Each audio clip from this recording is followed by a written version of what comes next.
Jamais sans la grâce, une dévotion matinale qui vous connecte à la pensée de Dieu et vous donne la provision du ciel au quotidien.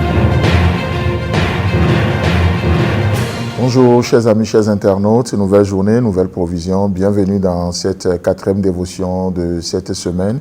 Volontairement cette semaine pour honorer la mémoire de notre défunt frère, orateur aussi dans cette dévotion, le pasteur Seglo. Nous avions, pendant les 3 premiers jours de cette semaine, nous avions dû faire une rediffusion et c'était tellement beau aussi de voir le retour que les gens nous font. Et encore une fois, c'était beau aussi le thème qu'il a abordé, la main puissante de Dieu. Et j'aimerais juste reprendre ce matin et demain, Dieu voulant aussi, le verset qu'il a partagé hier avec nous dans 1 Pierre chapitre 5, le verset 6, où il est écrit: « Humiliez-vous donc sous la puissante main de Dieu, afin qu'il vous élève au temps convenable. » Amen. Je le reprends encore une fois. « Humiliez-vous donc sous la puissante main de Dieu, afin qu'il vous élève au temps convenable. » C'est beau, n'est-ce pas? Et du coup, lorsque nous lisons ce verset, nous voyons ce mot « donc ». Humiliez-vous donc. Ça veut dire quoi? Cela sous-entend que, oui, c'est une évidence des versets précédents. C'est une conclusion tirée de ce qui a été dit. Et qu'est-ce qui a été dit? C'est ce que nous voyons dans le verset 5 où il est écrit en deuxième partie que Dieu résiste aux orgueilleux, mais il fait grâce aux humbles. Dieu résiste aux orgueilleux, mais il fait grâce aux humbles. Et voyant que, ou sachant que Dieu résiste aux orgueilleux et il fait grâce aux humbles, c'est une évidence pour tout homme normalement bien constitué de s'humilier sous la puissante main de Dieu. De s'humilier sous la puissante main de Dieu. Chers amis, chers internautes, frères et sœurs en Christ, nous avions vu cette métaphore de la main de Dieu. Qu'est-ce que la main de Dieu? La main de Dieu, c'est la puissance souveraine de Dieu qui agit. C'est la puissance souveraine de Dieu qui agit. Et la grande question que j'aimerais te poser ce matin, toi qui m'écoutes, alors que cette main souveraine, alors que cette main puissante est en train d'agir, qu'est-ce qu'elle fait dans ta vie? Qu'est-ce que cette main fait? Dans 1 Pierre chapitre 5, le verset 5, on a vu que cette main résiste aux orgueilleux. Cette main résiste aux orgueilleux. Mais c'est cette main aussi qui fait grâce aux humbles. Cette main rabaisse les hautains. Mais c'est cette même main qui élève ceux qui sont humbles. Qu'est-ce que cette main puissante fait actuellement dans ta vie?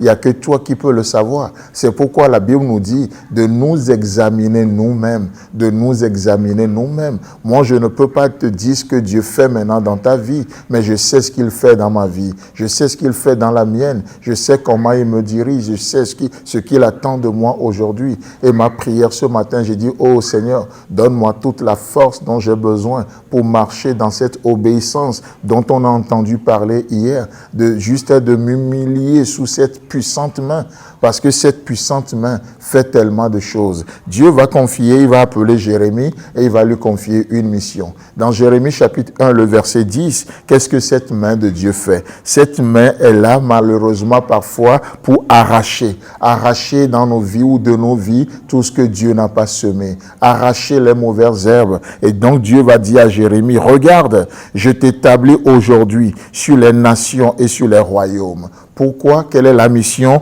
Pour arracher, pour que tu abattes, pour que tu ruines et que tu détruises. Ça, c'est la mission de Jérémie. 4 verbes négatifs, parce que parfois le cœur de l'homme est tellement dur, parfois notre conscience est malheureusement cautérisée et Dieu va devoir utiliser des méthodes très fortes. Et il dit, je t'ai établi pour que tu arraches, pour que tu abattes, pour que tu ruines et que tu détruises. Mais ce n'est pas que l'aspect négatif. Il va compléter en disant, pour que tu bâtisses et que tu plantes. Chers amis, chers internautes, qu'est-ce que cette main fait? Est-elle en train d'arracher? Est-elle en train d'abattre dans vos vies? Est-elle en train de ruiner les choses négatives qui ont prospéré dans ta vie jusqu'à présent? Est-elle en train de détruire les œuvres des ténèbres, des forteresses dans ta vie?